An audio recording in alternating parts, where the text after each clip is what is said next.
Hi, and welcome to the next episode of Microsoft DevRadio. I'm your host, Jerry Nixon. I'm here with Darren May right here in Colorado. Hey. Well, Darren, did you know that when you need to write a line of business application, there are a lot of decisions to make up front? Yeah, what language we're going to use, where we're going to host our servers, in the Azure, how we're going to deal with security, SQL Server, roles, Active Directory, how we're going to scale it. There are so many things and so many decisions to make that a lot of corporations are paralyzed in their inability to meet the needs that they have internally, especially on a kind of division level. There used to be a thing called InfoPath. Remember InfoPath? Yes, I do. That was kind of one of those things that we tried to enable divisions to be able to do things. Now we have a tool that's even bigger, a tool that stretches all the way across Dynamics 365 called Power Apps. Wouldn't it be great if we could get David Yack on the phone to talk about Power Apps? Sounds awesome. Let's do it. That's what we're going to do on this episode of DevRadio.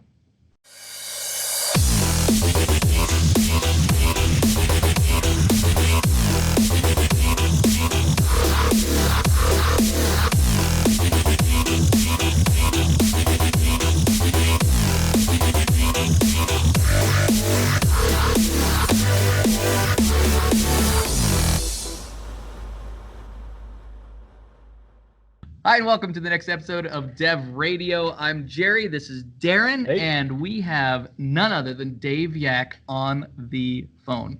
Dave, thanks for being on the show. I can't wait to talk to you about the secret thing we're about to talk about. Is it secret? Am I okay talking about it? Well, I feel like because I don't know enough about it, it must be secret. I feel like it's the best open secret then because everybody else seems to know about it, Jerry. All right. Well, Darren knows a lot about it. I don't know that much about it. And this is one of those opportunities where there's going to be a developer listening and they're going to be like, I don't know much about that either. So you're speaking straight to the developer to sell him on none other than the Power Platform. Microsoft's Power Platform. It's a new way of controlling electricity in your house.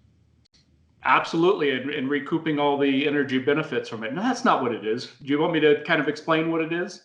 Yeah, tell me where do we begin? Where do we begin? So I think the simplest way is to think about what Power Platform is, and then we can kind of go down the road from there. In a simple sense, Power Platform is made up of three Microsoft core products: Power Apps, Microsoft Flow, and Power BI. And a lot of people are familiar with Power BI because it's the fancy analytics and it's what you pay attention to in the boardroom, right? That's right, yeah. When you combine them all together, that's what Microsoft refers to as the Power Platform. And then there's another terminology that some people use, and that's, you may have heard of Dynamics 365, which is a suite of business applications. It's built on top of the Power Platform, so it leverages all the services of that. Power Platform is also used for a lot of the development and customizations inside the Office world also. So if you go to a SharePoint list, for example, and you want to create a custom form, that's Power Apps that you're doing the customizations in. Got it. So Power Platform powers Dynamics 365. I've heard of Microsoft 365 too. Well, Microsoft 365 is the Office productivity suite, right? Including some of the Windows packaging in the enterprise space where you're licensing it. And it's kind of complementary to Power Platform.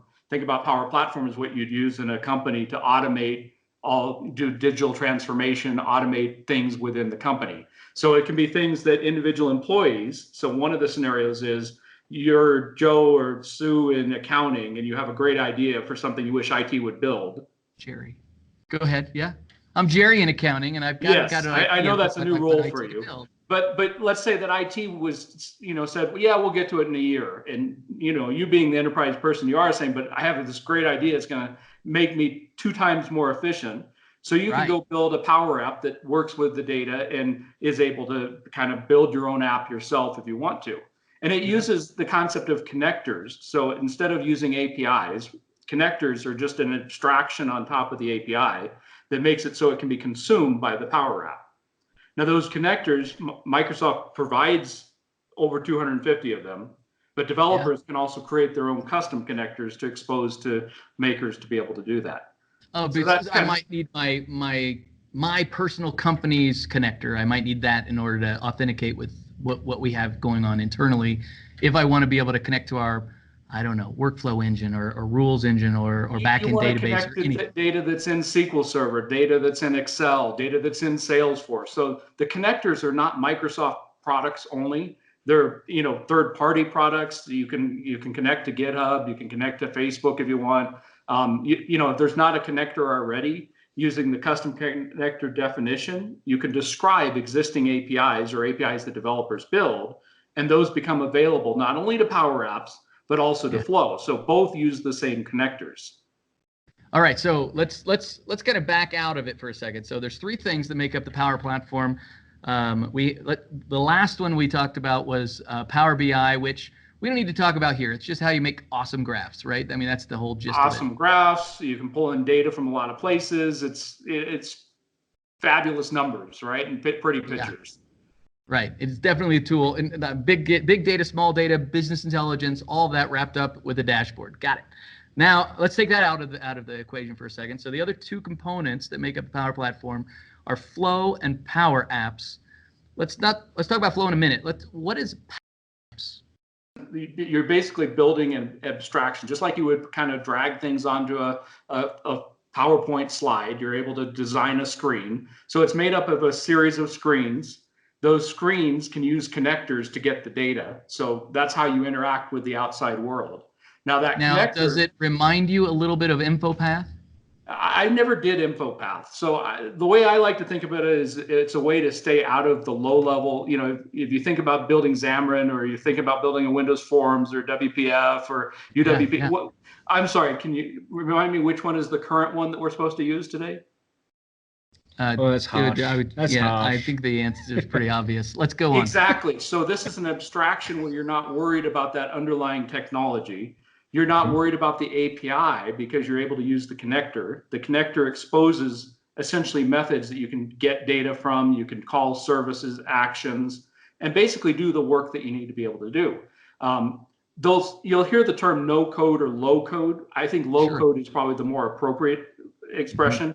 So the way that you express things, like if you want to do something like navigate from one screen to another, you're going to use the navigate function.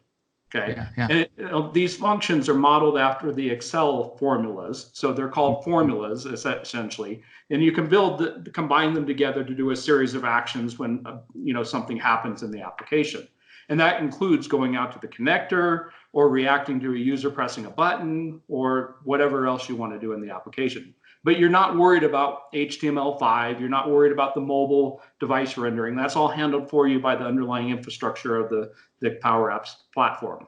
And Power Apps gives me for free things like validation, gives me for free things like accessibility, gives me for free all of the layout that I wouldn't have to mess with because I'm just dragging on these fields on some sort of visual designer that allows me to just quickly throw together forms that in the end have a lot of similarity between each other and have a lot of visual similarity so that as my users come in, they're like, I know what to do.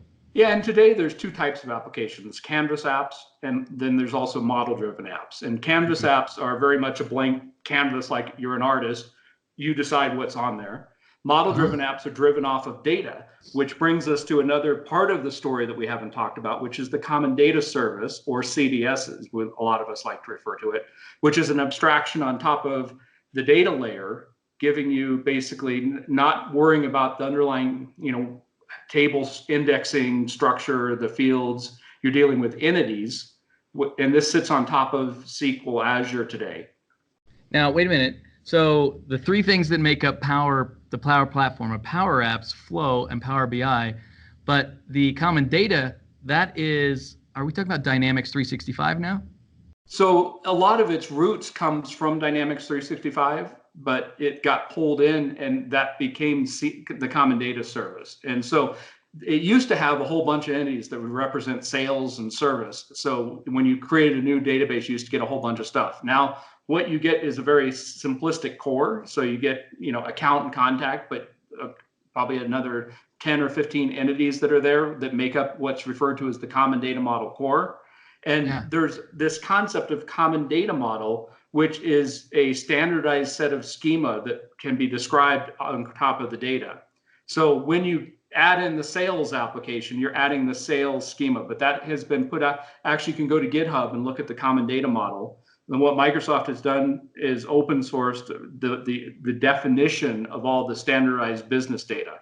And so they're adding additional definitions in. So a lot of the way to think about it is if you were to build an application today, you'd go create a new SQL database and you'd say, hey, what tables do we need?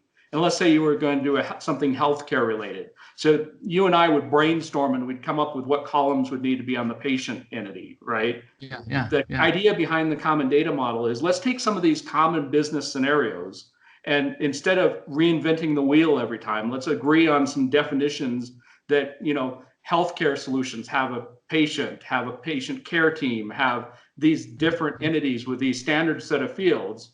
That way, if all of us wanted to build an application on the platform, we could take a dependency on that common data model and know that those particular fields are going to be there. Now, that doesn't mean that you can't add your own custom ones for your own scenario, but it gives you a starting point that has some common foundational settings.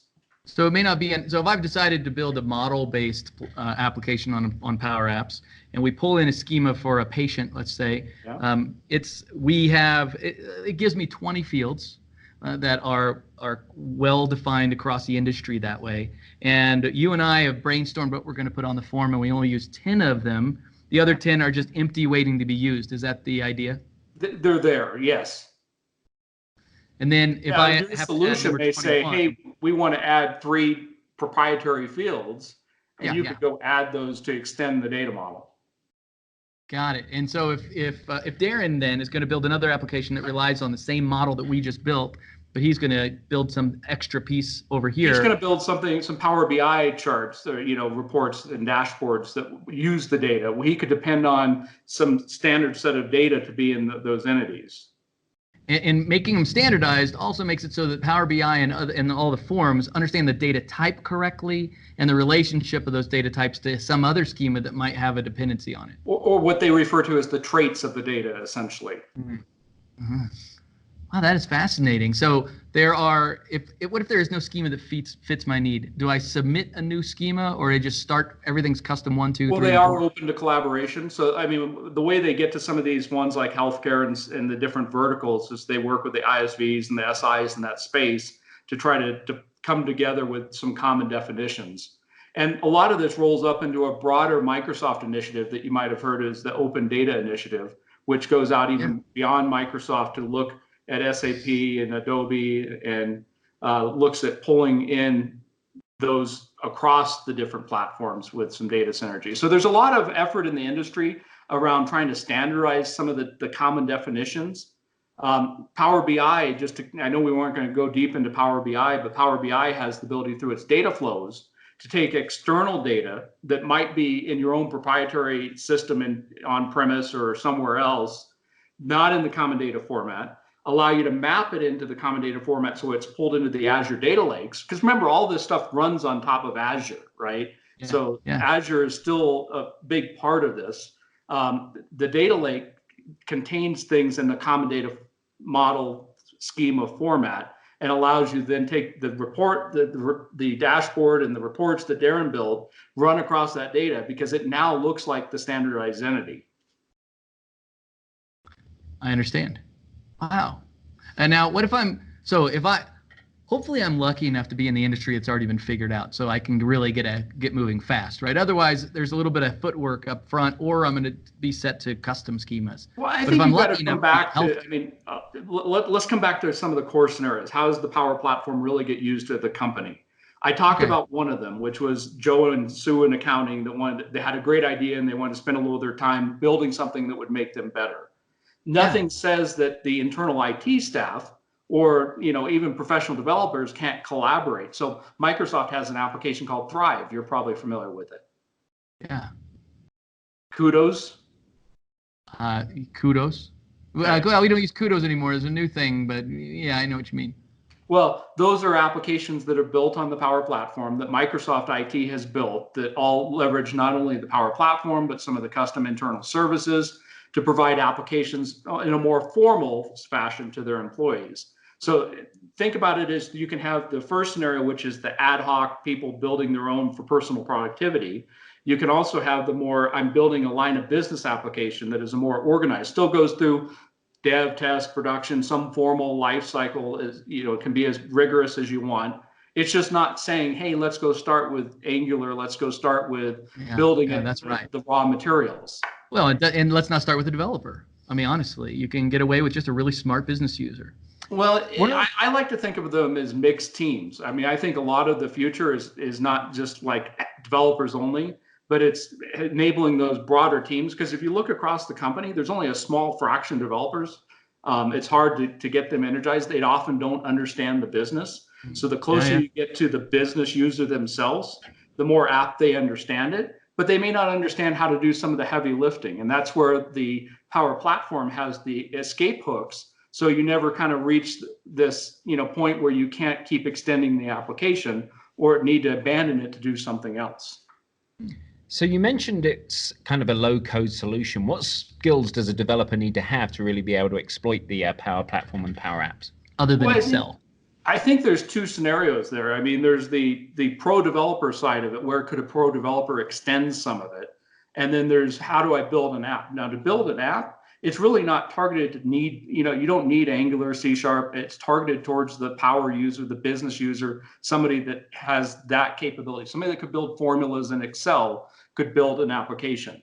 Now, from a developer, they have opportunities to hook into that. They can build the custom connectors. So those can basically be Azure services. They can be microservices through API management. So using all the techniques that they're used to with core development, but think about them as filling needs that the platform doesn't have. So if I'm building an application, so like our time tracking, to give you a simple example. So if I want to pull data from Exchange and I want to mash it up with the billing projects from another system that tracks that, I'm probably not going to be able to do that all within a Canvas app or want to do that through the formulas. But I might have a microservice that pulls from Exchange, pulls from the data store, mashes them together. So when I use the connector, this custom connector, I just say get time entries, and whoever built the application doesn't care how you mashed up that data. They just get the business action, which is get time or submit time. That's fascinating. So does it all sit on top of SharePoint, Dave? Is SharePoint the fundamental base of it all? No, SharePoint just uses it for its customizations. I mean, in fact, like I mentioned in the list, you can put the Power Apps in a web part on a SharePoint site as a way to consume it. Teams, you use Teams, right? Oh, yeah, of course. So Teams channel, tab up there. Tab can become an app in the context of that team. But yeah, I follow that. 100%. And then when I click on the tab inside Teams and I pull up a page that turns out to be a Power App that I can interact with, where's that Power App existing? Is it hosted on SharePoint or is it hosted on a special Power App? It's hosted in a Power Platform environment. So when you get started, when you license Power Platform, you get a default environment. You can create additional environments. So you might, let's say I was building, a app for my company. I might create a dev, test, and production, just like I would. That environment contains the common data service if you're using any of the common data service capabilities. It includes all the flows, all the Canvas apps, and that basically becomes the security boundary for working with all that. And it's also your area of scale, where you would scale things up as you needed to support additional workflows and so on. Well, they run in the context of that. So as you buy licenses, for example, so like Flow is basically runs on top of Logic Apps. So you guys know Azure Logic Apps, right? Yes. Okay. Well, I wasn't sure. I just thought I'd ask. So Flow. I was just saying yes. I wasn't trying. Flow is built on top of Azure Logic Apps.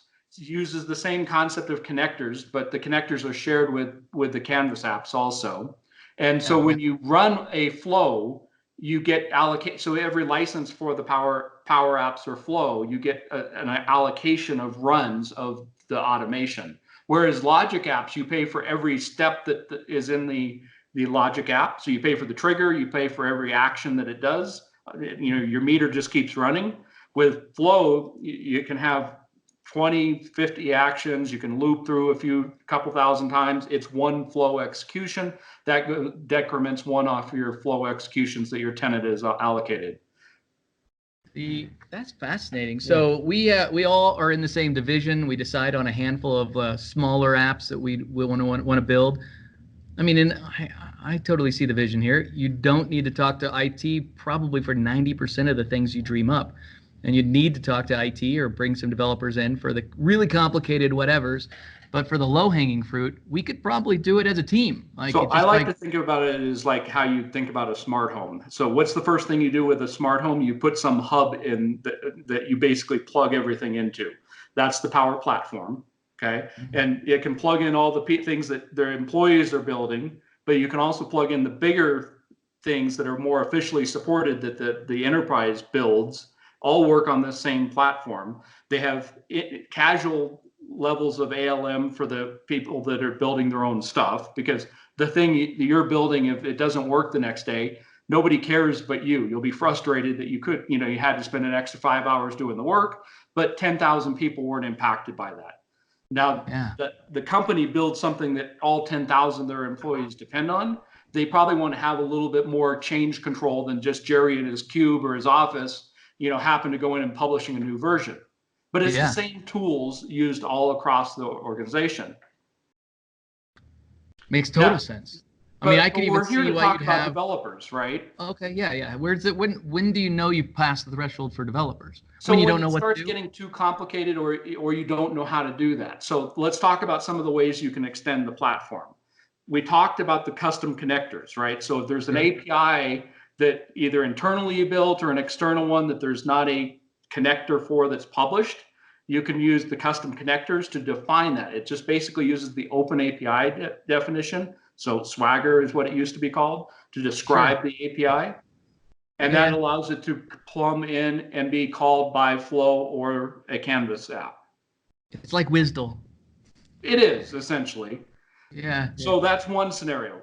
Other scenario is, let's say you want a custom control. You don't want a widget that doesn't exist already. Using the Power Apps Component Framework, PCF, because it's too hard to say the other one. Basically, that allows you to define a component that uses HTML5, TypeScript, your favorite framework. You want to use React, you want to use Angular, Vue, pick whatever you want.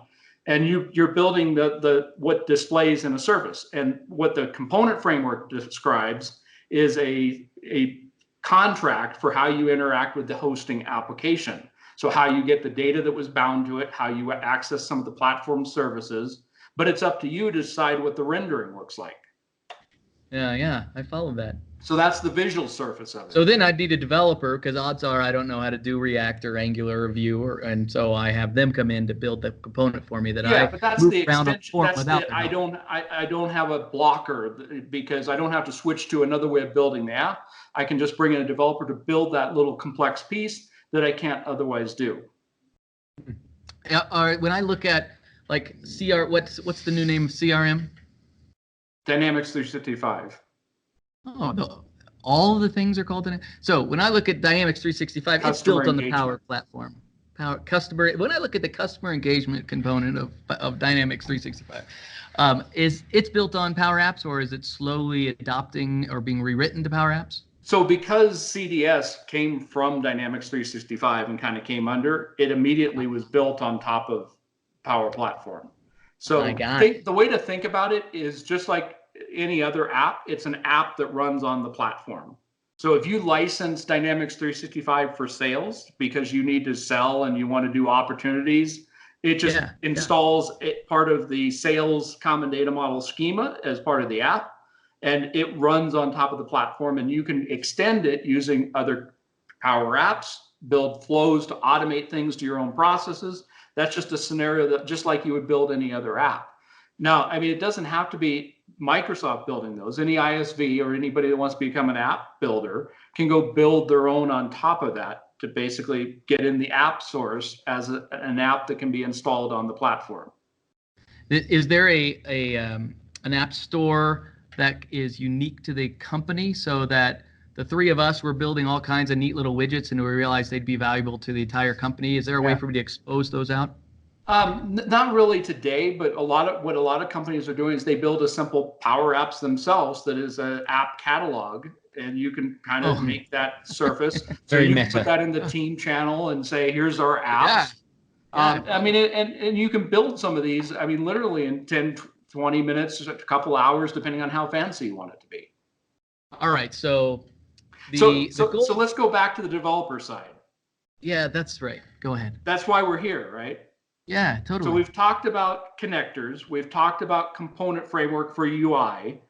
That's right. The other obvious one is there's a REST API. There's a REST API that implements the OData protocol that allows you to interact with all the data and services if you're using Common Data Service. So if you want to get data, create data, you want to perform actions across it, that's how it works. Internally. Wait, let me pause just for a second. So this is why I would build a line of business application that we already have invested in, and that, it can't be rewritten as Power Apps because it's just politically impossible. But I could call out to Power Apps to extend the reach to different types of users in the organization? Sure. Or more likely where you use the API would give you something. Drag and drop, Jerry. No, I mean, I think, Jerry, the fundamental thing that I think you're going to see over the next couple of years is today, if you go to a developer and you say, we need to build this app, what do they say? It depends. Well, do we use Angular? Do we use, they're going to start throwing out technology. How do I need to deliver it to the customer? Yeah. Is this going to be a client-side app that I need to install? How am I going to manage it? What's the life cycle? Do I need to put security together? Right, we jump down into the weeds. We worry about the technical how-to because that's where all developers are comfortable with it. If you look at the business, what does the business care about? They don't care whether it's Angular. They don't care whether it's React. What they care about is simple business outcome. Business outcome. Does it help us become more profitable? Does it help us sell more product? Does it help us look good to our shareholders? They don't care about the technical pieces that we're arguing about over there. So I think what you'll continue to see, both driven by personal productivity as well as the business saying, hey, how do we stop getting all this technical debt, is you start with something like the Power Platform. You look to see, is there an app that an ISV has already built that gets us part of the way there where we just need to extend it, install it on the platform? Or can we build 90% of it and go to development, the deeper development, to build that last 10% that we can't do with the out-of-the-box tools that are more resilient to the technical debt that you would otherwise change. So take your Angular, I mean, as an example, if I build the app under Angular, over the last couple of years, how many versions of Angular have we gone through? And I think we're at Angular 8 now. You're responsible. I think we skipped one, so that makes, there's a bunch. Wait, Dave, I don't even know where to begin. Let me ask you, I follow. I mean, first of all, I'm kind of playing around here, but at the same time, we ask companies to be software companies all the time. Like we basically go into an airline and, the new mantra is you're not an airline anymore. You're a software company. You're a technology company. You're not a car rental company. You're a software company. And every single company now has this massive need and demand for a labor force that fundamentally is too small to meet the need that we've created for them. Like you cannot run your business properly unless you have a technology force that's able to really deliver the software needs for your company. Now we can at least offload some of this that really is back to a stakeholder who knows more about the process than the developer did in the first place, off to a smart business person who can, maybe they can't do all of it all of the time, but they can do a bunch of it a bunch of the time and really help the company in a lot of ways. Am I close? And let's talk about how some of this is getting packaged up, because what you're seeing is some of the low-level tools, the AI, the bot framework, where we have to kind of assemble all that together to have a workable bot. You're now seeing, like, take the example of that on the Power Platform, the virtual agent technology that got released in preview just recently allows you to just visually define here's the phrases that I'm interested in based on insights from what people have been having unresolved cases on. They allow you to decide what actions you need to take from there. You can take actions through Flow. So this has hooks into Flow built in. And this is all defined in a visual surface where you're not worrying about building the low-level, bot gluing it all together. Yeah. That, is going to have a new version. The hardest part of next the bot, week. basically. Yeah. But you could still use the cognitive services. You could still use all the other APIs through the connectors from the flows that run as a result of that interaction. And you're seeing that first come into the apps, but what also happens is some of that starts flowing down into the platform, where even if you're not using a customer service scenario, you'll be able to have access to some of these tools. Yeah. I can see how it makes all these more accessible as well, because by giving them a visual. Well, you and I know the easiest way to do it is by clicking and dragging and dropping. It's just amazingly pleasant. But let me ask you this.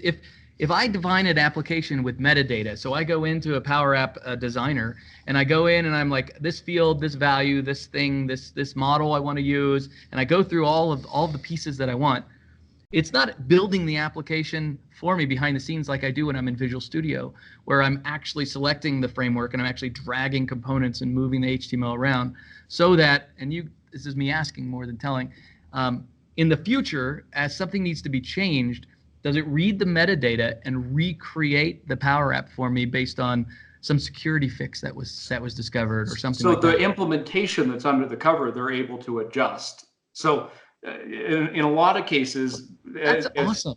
You get new versions of the underlying framework that they built on. So they're dealing with some of those changes.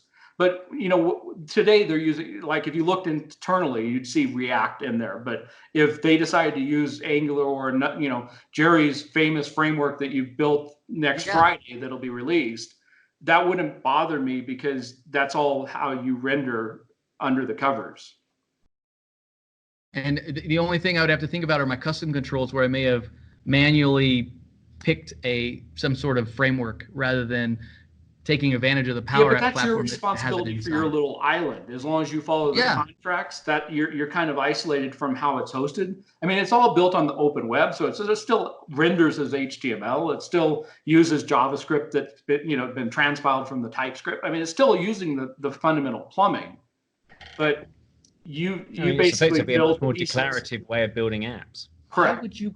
I mean, all right, Dave. Don't respond to this in the obvious way.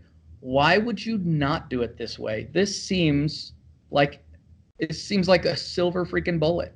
Well, I think there are some apps. So like if I was building a stock trading platform that was going to literally process billions of transactions every day, I wouldn't build the core trading platform on the Power Platform. But managing a lot of the other interactions that go around that might wrap around some Azure assets. But I think when we talk about Microsoft building applications, you have to look at the whole stack. So today, a lot of people look at Azure or they look at the Power Platform. You have to look at that whole stack and see what's appropriate to use for your application. And you may find that for some applications, you need more of the lower level pieces. For some of them, you can use more of the higher level and just bring in the lower level for the pieces that are missing from there. But that's part of the due diligence as technologists. We have to be more open for not built here and some of the pre-built services. And that's not something developers are typically good at, is opening their mind to things that they didn't build. Well, and to another extent, you've got specialists in certain areas, and so they've got a hammer, so everything looks like a nail. It's not necessarily wanting to embrace some of the tools that perhaps remove the need and demand for some of the other skill sets. And all of the data is stored in SQL Server, just like any other application. So it's ultimately not like under the covers, you'll have some SQL. You'll probably see Azure Cosmos come in there for some of the non-relational data type stuff. But those are data stores that we're abstracted from with the concept of entity, with data types that they define. So if they want to define a more rich telemetry data type or other ones, that could be all how they implement that. I really don't care. I would care that I have the concept of entities. Those have fields, those have field level security. We haven't even talked about you have a whole security model built in, but you also have a whole eventing model built in also. So let's say I create a record in the common data service. So I create an account or I create a patient. I might want to have some custom code run on that. You have the ability to build what's called plugins that actually run in line with that create, update, or delete, and gives you basically the ability to extend the platform in a contractual way, without taking dependencies on the core technology. You just get the event that a record was created. You do whatever work you want as a developer, and it goes on to the next plugin. And you basically insert in with the normal, like a built-in service bus ready to go. Exactly.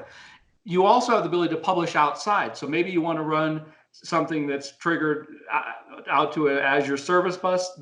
It has the core capability of saying on create of the patient record or the XYZ record, publish out through a webhook, publish out through service bus, and reach out, and you can have a Azure function, event grid, listen to that, whatever you want to be the receiving side of that fans that out or to other enterprise integration that you want to perform. So how does this look from a sort of long-term? This is really cool, Dave. I just want to say that. How does this look like from a sort of long-term maintenance of your solution?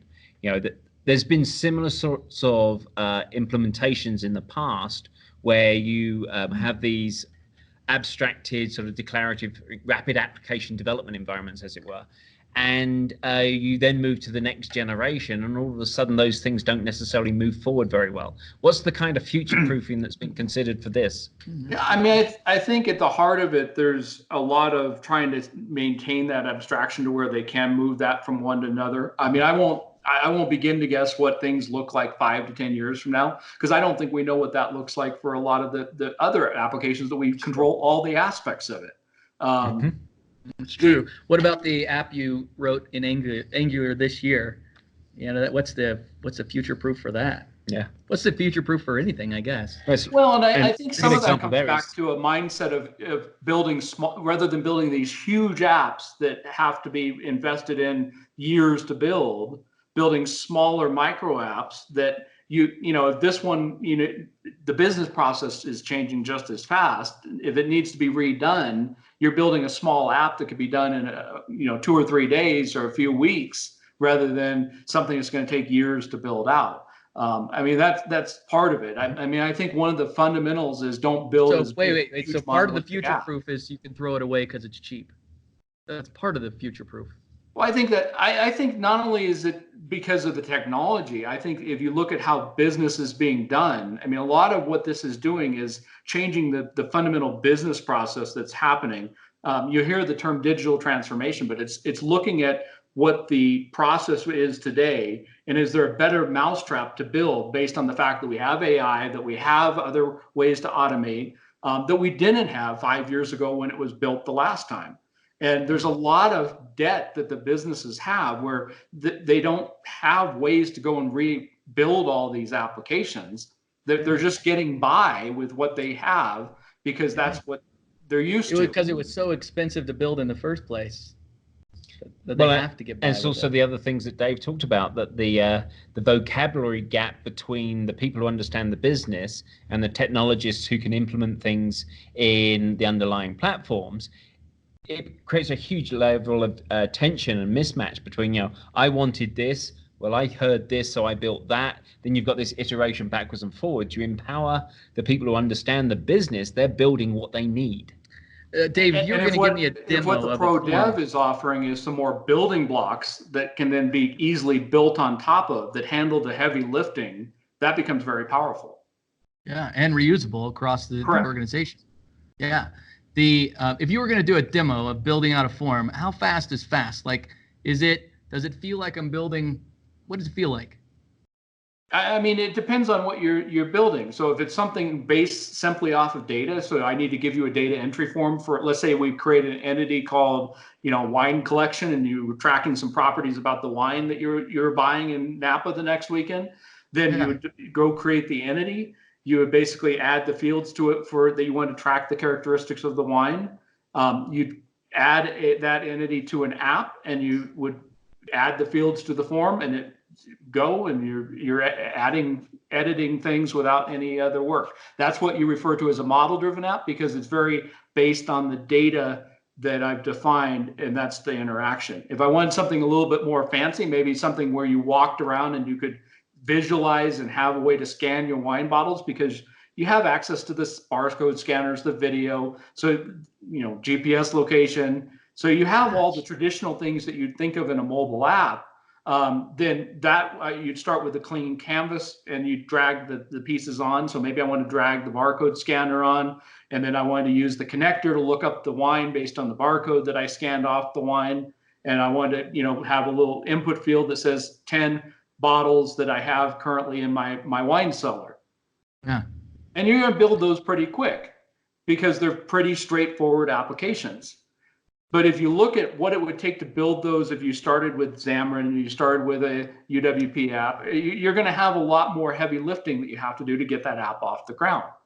Yeah, the heavy lifting that, by the way, Power Apps has done for you. That's not like you can get away from the heavy lifting. They just happen to do it on your behalf. Yeah. Now, you said silver bullet. I don't think it's a silver bullet, but I do think it is something that you have to look at the whole stack and kind of get comfortable evaluating where you should build something with the right technology. And we're not good as technologists of doing that. Yeah. Well, I am, but I realize Darren has struggled for years. It's got to be an assembler. You're perfect. What can we say? I mean, it is difficult. I know. Well, you answered a couple of the questions I had in the back of my mind. So this is mobile friendly.